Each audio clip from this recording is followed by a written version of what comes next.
اللہ تعالیٰ کر سکتا ہے، کوئی اس کے لیے مشکل نہیں. ہوا علی کل شیء قدیر، اسے ہر شے کی قدرت حاصل ہے. لیکن اصل بات جو ہے میں آپ کو بتانا چاہتا ہوں، یہ ہے سائیڈ ایشو. اصل ایشو ہے فلسطین کا جو شروع ہونے والا ہے. بھٹی دہکے گی وہاں. ظاہر بات ہے کہ اگر کوئی بہت بڑا اقدام ہو جاتا ہے فلسطینیوں کے خلاف، اور اگر واقعتاً مسجد اقصی اور قبۃ الصخرہ گرا دیے جاتے ہیں، جو طوفان اٹھے گا عالم عرب میں، یہ حسنی مبارک ہو یا شاہ خالد ہو یا کوئی اور ہو، یہ نہیں روک سکتے اس طوفان کو. نوجوان خون اٹھے گا، غیرت اور جو بھی حمیت ہے. مسلمان ان پڑھ سے ان پڑھ اور بالکل بے دین، وہ بھی مسجد کی حرمت پر کٹ مرنے کو تیار ہو جاتا ہے. مسجد تو بنا دی شب بھر میں ایمان کی حرارت والوں نے، من اپنا پرانا پاپی ہے، برسوں میں نماز ہی بن نہ سکا. وہ چاہے کانپور کی مسجد سے مسلمانوں نے جانے دی ہے، چاہے وہ شہید گنج کی مسجد تھی مسلمانوں نے جانے دی ہے، چاہے نماز نہ پڑھتے ہو. لیکن یہ جو حرمت اور یہ جو حمیت اور یہ غیرت ہے، اس سے جو طوفان اٹھے گا یہ ہوگا اس ملحمۃ العظما، اس کی طرف پیش رفت ہو رہی. کتاب الملاحم سے احادیث کے حوالے سے یہ جن جنگوں کا حوالہ دیا حضور نے، پیشن گوئی کی ہے، اس کا نقطہ آغاز تھا خلیج کی جنگ. صدام حسین نے اسے کہا تھا یہ مدر آف وارز ہے، ام المحارب، یہ ایک جنگ نہیں ہے. اس کا نقشہ بھی حدیث میں موجود ہے، پیشن گوئی موجود تھی، اس وقت بھی ہم نے شائع کی تھی. لیکن اس میں جو جنگ اب ہونے والی وہ الملحمۃ العظما. ملحمہ کسے کہتے ہیں؟ لحم گوشت کو کہتے ہیں، اور قصائی کی دکان کو عربی میں ملحم کہتے ہیں، جہاں گوشت کے ٹکڑے کیے جاتے ہیں. آج کل مشینوں سے ہوتے ہیں، اب جو ہے وہ ہاتھ سے چھریوں سے نہیں ہوتے، لیکن ٹکڑے ہو رہے ہوتے ہیں، جسموں کے چیتھڑے اڑ رہے ہوتے ہیں. ملحمہ، یہی لفظ استعمال کیا تھا حضرت سعد ابن عبادہ نے رضی اللہ تعالی عنہ یوم فتح مکہ. ان کے دل میں تھا کہ اب ہم انتقام لیں گے ان عربوں سے، ان قریش سے. الیوم یوم الملحمہ، الیوم یوم الملحمہ، یہ کہتے ہوئے جا رہے تھے. ایک خاص کیفیت، آج ہے گوشت کے ٹکڑے اڑانے کا دن. حضور سے کہا کسی دن جا کر کے سعد تو یہ کہہ رہے ہیں الیوم یوم الملحمہ، الیوم یوم الملحمہ. حضور نے فرمایا نہیں، ان سے کہو جا کر الیوم یوم المرحمہ، الیوم یوم المرحمہ، آج رحمت کا دن ہے، آج تو میں ان سب کو معاف کروں گا. لا تثریب علیکم اليوم، میں تم سے وہی بات کہہ رہا ہوں جو میرے بھائی یوسف نے کہی تھی اپنے بھائیوں سے. اذهبوا فانتم الطلقاء، جاؤ تم سب کے سب آزاد. وہ ملحمہ ہے جس کو کہ حضور نے حضرت معاذ بن جبل رضی اللہ تعالیٰ عنہ کی روایت ہے، اس میں سے جو ابو داؤد میں روایت آئی ہے اس میں الملحمۃ العظما، عظما مؤنث ہے اعظم کا. آپ کہتے ہیں جنگ عظیم اول، جنگ عظیم دوم.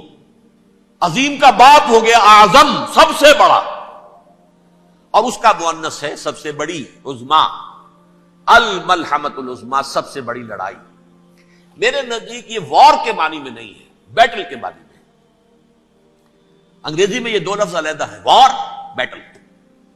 وار سالوں کو محیط ہوتی ہے، بیٹل کسی ایک خاص جگہ پر جو لڑائی ہوتی ہے اس کو کہتے ہیں. حضور کے اور قریش کے درمیان 6 سالہ وار تھی، جنگ تھی. لیکن بیٹلز، بیٹل آف احد، بیٹل آف بدر، یہ بیٹلز تھی، لڑائیاں تھی. تو عظیم ترین جنگ شاید اس اعتبار سے نہ ہو جیسے کہ ورلڈ وار 1 اور ورلڈ وار 2، یعنی اس کی وسعت کا اتنا معاملہ نہیں اور طوالت کا نہیں. لیکن جو لڑائی جو ہے بیٹل ہونی ہے، جس کو کہ یہ لوگ، یا چونکہ میں نے کہا تھا شروع میں کہ سرما ہے میری آنکھ کا خاک حجاز و حول قدس. نیو ٹیسٹمنٹ کی آخری کتاب ہے the book of revelation, revelation of saint John. اس میں آرمگڈون کہا گیا ہے اسے. ہر مجدون، یہ عبرانی لفظ ہے. ہر کہتے ہیں اونچی جگہ کو، سطح مرتفع. مجدون میگیڈو، میگیڈو ایک وادی ہے، مرتفع، وادی مرتفع. یہ ہے واقع لبنان، اسرائیل اور شام کے درمیان جو ٹکڑا، جو ٹرائنگل بنتی ہے، یہ ہے. یہاں پر بڑی جنگ لڑی جائے گی، اور یہ جنگ صلیب ہوگی جو کہا ہے بش نے، یہ جنگ صلیب. سیکنڈ ملینیم شروع ہوئی تھی تو پہلی صلیبی جنگ ہوئی تھی. 3rd ملینیم شروع ہوا ہے، یہ سیکنڈ صلیبی جنگ ہے، یہ کروسیڈ ہے. اور میں اس مرتبہ امریکہ گیا تھا تو پہلی مرتبہ مجھے وہاں ایک رسالہ ملا ٹرمپٹ نام کا. یہ امریکہ کے جو بہت ایکسٹریمسٹ قسم کے پروٹیسٹنٹس ہیں، یہ ان کا رسالہ ہے، اور ان کے بارے میں اب کہا جا رہا ہے وہ کرسچین زائنسٹ ہیں. آپ شاید پہلی مرتبہ یہ لفظ سن رہے ہو. زائنسٹ تو ہم سمجھتے ہیں یہودیوں کو، کرسچین زائنسٹ وہ ہیں جو ہیں تو عیسائی پروٹیسٹنٹس ہیں، لیکن اسرائیل کے وہ حمایتی یہودیوں سے بڑھ کر ہیں. یہ میری کسی پہلی تقریر میں شاید بہت سے حضرات کو یاد آ جائے، میں نے کہا تھا 4 سال پہلے ہمارا تنظیم اسلامی کا ایک کنونشن ہوا تھا ہوسٹن میں، امریکہ کا جنوبی علاقے کا شہر ہے. ایک سیشن اس میں ہم نے رکھا تھا انٹرفیتھ، ایک عیسائی کو بلایا تھا، ایک یہودی بہت بڑا وہاں کا عالم ہے اس کو بلایا تھا. اس یہودی عالم نے ڈاکٹر وشوگراٹ، جو وہاں کی یونیورسٹی میں پروفیسر ایمیریٹس ہے، اس نے کہا تھا کہ یہ اسرائیل کی تو سپورٹ کر رہے ہیں عیسائی، ہم تو نہیں کر رہے.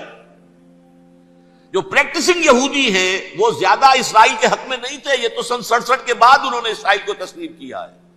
وہ تو منتظر تھے کہ ہمارا مسیحا آئے گا تو اس کی قیادت میں جنگ کریں گے، جیسے شیعہ منتظر تھے کہ مہدی موعود آئیں گے تو پھر ہم کچھ کریں گے. وہ امام خمینی نے کہا بھائی جب وہ آئیں گے آ جائیں گے، لیکن ہم کچھ راستہ کے لیے.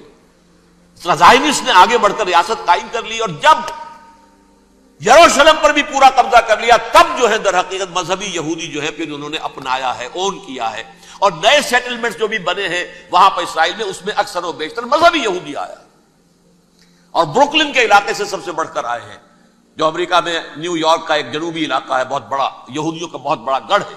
نیو یارک کو جیو یارک بھی کہا جاتا ہے، وہ تو اصل میں مرکز جو ہے وہ تو یہودیوں کا ہے. اس حوالے سے وہاں پر جو کرسچن زائنسٹ کہلاتے ہیں وہ اسرائیل کے یہودیوں سے بھی بڑھ کر کہیں سپورٹر ہیں. بہرحال اس دوسری صلیبی جنگ کا معاملہ جو میں کہہ رہا تھا، ٹرمپٹ نامی رسالہ، اس کا ایک مضمون ہے دی لاسٹ کروسیڈ. اب یہ آخری کروسیڈ ہے جو شروع ہونے والا ہے. میں تو حیران ہوں کس قدر کھل کے وہ باتیں کرتے ہیں. رومن کیتھولکس کو وہ کہتے ہیں کہ یہ شیطان ہے، یہ پوپ شیطان ہے، یہ یورپ کو اس نے جمع کیا ہے کرسچینٹی کی بنیاد پر، اور اس میں زیادہ تر کیتھولکس ہیں. آپ کو معلوم ہے برطانیہ بڑی مشکل سے شامل ہوا ان کے ساتھ، اس لیے کہ وہ پروٹیسٹنٹ کا سردار تھا، ابھی پوری طرح نہیں ہے. یورپ جو ہے وہ رومن امپائر دوبارہ یہ کھڑی کر رہا ہے، اور در حقیقت یہ جو ہے یہودیوں سے بھی چھیننا چاہتے ہیں اسرائیل کو اور فلسطین کو، اور مسلمانوں سے بھی، اور یہ وہی کروسیڈ جو تھے اربن ثانی کے، اس کی تیاری کر رہے ہیں تاکہ وہاں پر عیسائی حکومت قائم ہو جائے، کیتھولکس کی، پوپ کی حکومت قائم ہو جائے، جیسے ایسٹ تیمور میں کر دی ہے. ایسٹ تیمور میں کون سی حکومت بنی ہے؟ Roman Catholic. رومن کیتھولک اسرائیل میں بنے، تاکہ یہ سارے مقامات مقدسہ جہاں اسرائیل پیدا ہوئے، بیت حضرت مسیح پیدا ہوئے، بیت الحم کہاں ہے؟ وہی ہے کہ نہیں؟ جہاں سے ریزریکشن ہوا ان کے خیال میں وہ کہاں ہے؟ وہیں پر ہے کہ نہیں؟ بڑے بڑے گرجے ان کے وہی ہیں. تو اس اعتبار سے ان کا کہنا یہ ہے یہ لاسٹ کروسیڈ کی تیاری ہو رہی ہے، یہ کیفور. اور ان کا کہنا یہ ہے کہ یہ پوری طاقت نیٹو کی جو ہے، یہ پہلے جرمنی سے لائی گئی بوسنیا، انہوں نے خود وہاں جنگ کروائی، انہوں نے خود وہاں پر ایتھنک کلینسنگ کروائی، پھر خود مصالحت کے لیے آ گئے، پھر کوسوو میں انہوں نے خود آگ بھڑکائی. یہ میں نہیں کہہ رہا، یہ وہ ٹرمپٹ رسالہ امریکہ سے چھپنے والا پروٹیسٹنٹس کا رسالہ ہے جو یہ کہہ رہا ہے. پھر انہوں نے کوسوو کے اندر کروایا، اور پھر وہ وہاں پر پیس فورس کی حیثیت سے آ گئے. اب وہ میسیڈونیا میں کروا رہے ہیں اور وہاں داخل ہو گئے ہیں. اگلا قدم ان کا سائپرس ہوگا، سائپرس میں ترکوں کو اور وہ گریکس کو لڑائیں گے اور وہاں آ جائیں گے، وہاں سے ایک چھلانگ لگائیں گے اور یہ فلسطین میں پہنچیں گے، اور یہ وہاں پر ایک رومن امپائر، اپنی پرانی رومن امپائر کی طرح کی رومن کیتھولک ریاست قائم کرنا چاہتے ہیں.